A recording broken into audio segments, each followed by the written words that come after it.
दृष्टि आईएएस के audio article programme में एक बार फिर से आपका स्वागत है। मेरा नाम है सपना कुशवाहा। आज का हमारा आर्टिकल इतिहास के महत्वपूर्ण भाग पुनर्जागरण काल से संबंधित है। यूपीएससी की प्रारंभिक और मुख्य दोनों परीक्षाओं में इस भाग से प्रश्न पूछे जाते रहे हैं। यह आर्टिकल आपके उत्तर लेखन की गुणवत्ता बढ़ाने में सहायता करेगा। यह आर्टिकल सामान्य अध्ययन प्रश्न पत्र 1 के इतिहास खंड से जुड़ा है। तो चलिए आर्टिकल की शुरुआत करते हैं। 14वीं शताब्दी के अंत तक यूरोप में रूढ़िवादिता के खिलाफ कुछ बागी स्वर निकलने लगे थे। ये बगावत उनके लेखन या उनकी कला में सांकेतिक रूप से प्रदर्शित होने लगी थी। इस समय को लगभग पुनर्जागरण काल की शुरुआत माना जाता है। पुनर्जागरण शब्द का शाब्दिक अर्थ है पुनर्जन्म या पुनरुत्थान। ऐतिहासिक संदर्भ में पुनर्जागरण शब्द का तात्पर्य मध्यकालीन और आधुनिक काल के बीच संक्रमण काल के दौरान यूरोप में हुए महत्वपूर्ण परिवर्तनों से है। गौरतलब है कि पुनर्जागरण शब्द का प्रयोग पहली बार 16वीं शताब्दी में इटली में किया गया था। उस समय इस शब्द का तात्पर्य तत्कालीन वास्तुकला और मूर्तिकला में आए परिवर्तनों से था। J.E.S. स्वैन के अनुसार पुनर्जागरण शब्द एक सामूहिक शब्द है जिसका प्रयोग मध्ययुग के अंत और आधुनिक समय के आरंभ में हुए सभी बौद्धिक परिवर्तनों को शामिल करने के लिए किया जाता है। वहीं इतिहासकार जूल्स माइकेलेट के अनुसार पुनर्जागरण से तात्पर्य दो ऐसे कारकों से है जो पुनर्जागरण के सभी सूचनात्मक प्रयासों को समाहित करते हैं। वे दो कारक हैं दुनिया की खोज और मनुष्य की खोज। ऐसा माना जाता है कि 1350 ईस्वी से 1550 ईस्वी के बीच सांस्कृतिक और बौद्धिक परिवर्तन देखे गए। पुनर्जागरण एक ऐसा बौद्धिक एवं सांस्कृतिक आंदोलन था जिसने तत्कालीन समाज को मध्ययुगीन बंधनों और रूढ़िवादिता से मुक्त किया तथा उसे अपनी स्वतंत्र सोच व्यक्त करने की स्वतंत्रता प्रदान की। इस ऑडियो आर्टिकल में पुनर्जागरण काल से संबंधित विविध पहलुओं पर विस्तार से चर्चा की गई है। सबसे पहले समझते हैं कि यूरोप में पुनर्जागरण की शुरुआत किस प्रकार हुई। दरअसल यूरोप का मध्यकालीन युग रोम और ग्रीस की समृद्ध संस्कृतियों के अंत का काल था। हर जगह निराशा और भेदभाव का माहौल था। वहां के लोग चर्च की रूढ़िवादिता के अधीन थे और बौद्धिक विकास का हर रूप दमित था। यूरोप में आधुनिक युग की शुरुआत प्राचीन रोमन और ग्रीक सभ्यताओं के अंत के साथ हुई। 13वीं से 16वीं शताब्दी के दौरान घटित कुछ परिस्थितियों ने लोगों को प्रबुद्ध किया। इस ज्ञान और चेतना को पुनर्जागरण कहा गया जो तत्कालीन साहित्य, दर्शन और वास्तुकला में परिलक्षित हो रही थी। अब लोग स्वर्ग और नर्क की अवधारणा से निकलकर तर्क के आधार पर अपने पक्ष को रख रहे थे। इस नई सोच ने लोगों के जीवन के प्रति दृष्टिकोण को बदल दिया और उन्होंने चर्च की रूढ़िवादिता और सामंती प्रभुओं के शोषण को अस्वीकार कर दिया। अब लोग उन आदर्शों और मूल्यों को महत्व देने लगे थे जिनकी मध्यकाल में उपेक्षा की गई थी। गौरतलब है कि पुनर्जागरण की शुरुआत इटली से मानी जाती है। इतिहासकारों के अनुसार इटली में पुनर्जागरण के उदय के पीछे कई कारण थे। मसलन इटली विदेशी व्यापार का एक प्रमुख केंद्र था जिससे उसे कई संस्कृतियों और उसकी अच्छाई बुराई को जानने का मौका मिला। व्यापार का मुख्य केंद्र होने की वजह से इटली का शहरीकरण तेजी से हुआ और वहां समृद्ध शहरों की स्थापना हुई। शहरीकरण के विकास ने वहां समृद्ध मध्यम वर्ग के उदय में महत्वपूर्ण भूमिका निभाई। पूर्व के देशों की समृद्ध संस्कृति से संपर्क ने इटली के लोगों के बौद्धिक विकास में उल्लेखनीय योगदान दिया। आइए अब समझते हैं कि यूरोप में पुनर्जागरण के विकास का क्या कारण था। पुनर्जागरण यूरोपीय देशों में समय समय पर होने वाले कई घटनाओं का परिणाम था, जैसे कि 11वीं शताब्दी से 13वीं शताब्दी के बीच पवित्र तीर्थस्थल यरूशलेम के मुद्दे पर मुस्लिम जगत और ईसाई जगत के बीच कई युद्ध हुए। इन युद्धों को धर्म युद्ध कहा जाता है। इसके परिणाम स्वरूप यूरोपीय लोग पूर्व के संपर्क में आए और उन्होंने पूर्व की समृद्ध सभ्यता और संस्कृति को देखा। अरब के लोगों ने यूनानियों और भारतीयों के साथ संपर्क करके अपनी सभ्यता को समृद्ध किया था। अरबियों के साथ संपर्क ने यूरोपीय लोगों को धर्म पर आधारित अपनी जीवन शैली बदलने के लिए प्रेरित किया और उन्हें यात्रा करने व भूगोल का अध्ययन करने के लिए भी प्रोत्साहित किया। इसके अतिरिक्त व्यापारिक समृद्धि भी यूरोप में पुनर्जागरण के विकास का बड़ा कारण थी।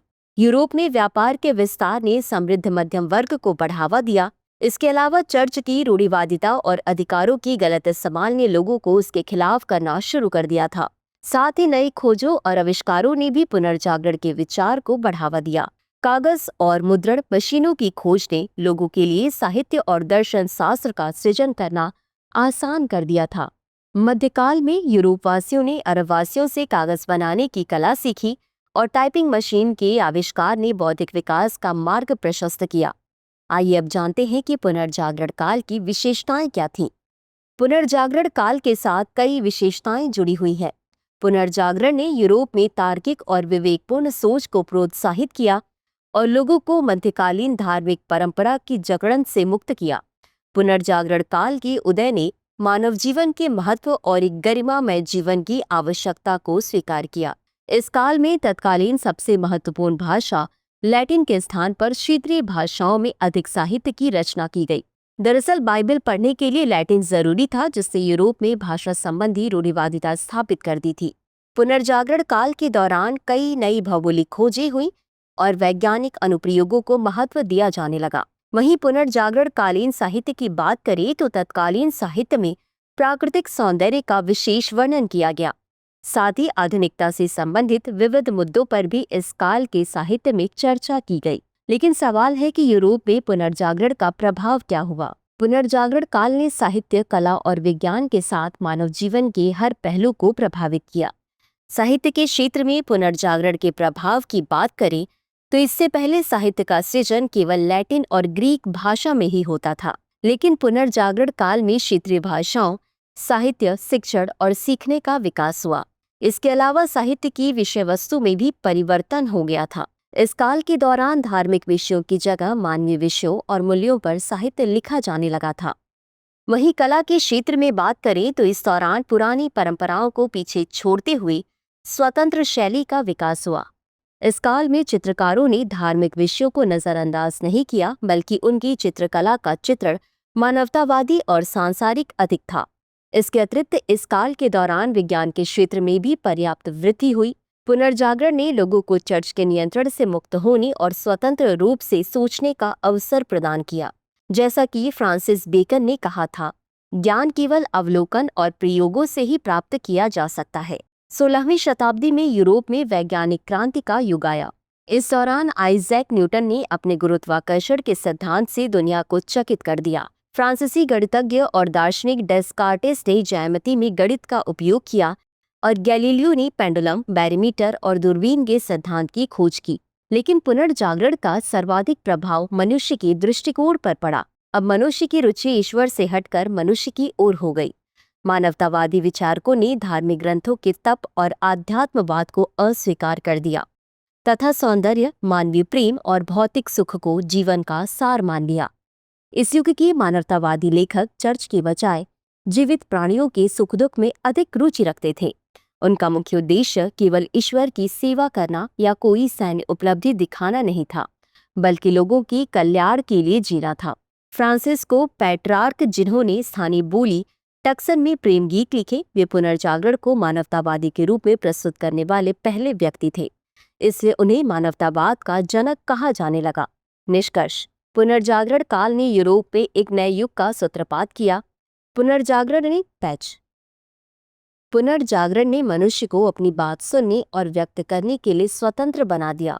लोगों ने राजा और पोप के आदेशों के अनुसार कार्य करने की बाध्यता को नकार दिया था। इस काल ने भौतिकवादी दृष्टिकोण का विकास किया और धर्म केंद्रित सभ्यता आधुनिक मानव केंद्रित सभ्यता में परिवर्तित हो गई। वैज्ञानिक दृष्टिकोण और बौद्धिक दृष्टिकोण के विकास ने ईसाई धर्म की मान्यताओं और प्रचलित प्रथाओं को तर्क और तर्कसंगतता के आधार पर परखा तथा नई व आधुनिक सोच को मान्यता प्रदान की। पुनर्जागरण ने लोगों में राष्ट्रवादी भावना का विकास किया। इस राष्ट्रीय भावना ने अपने राष्ट्र की शक्ति को बढ़ाने की रुचि को बढ़ाया। कहने का आशय यह है कि इस संक्रमण काल ने यूरोप में एक नए युग को जन्म दिया और दुनिया में आधुनिकता की पहली नींव रखी। इस युग ने मानव सभ्यता को तर्कसंगत दृष्टिकोण और एक गरिमामय जीवन प्रदान किया। तो चर्चा को विराम देते हुए नोट कर लेते हैं आज का सवाल। पुनर्जागरण काल ने न केवल यूरोप में आधुनिक युग की नींव रखी, जिसमें यूरोप के मध्यवर्ग का विशेष योगदान था, कथन की तर्कपूर्ण समीक्षा कीजिए। तो व्यूवर्स, आज के लिए बस इतना ही। मिलते हैं अगले एपिसोड में किसी नए टॉपिक के साथ। तब तक के लिए धन्यवाद। डियर व्यूअर्स, अपने एग्जाम की तैयारी को और बेहतर करने के लिए हमारे चैनल को लाइक, शेयर और सब्सक्राइब करना न भूलें।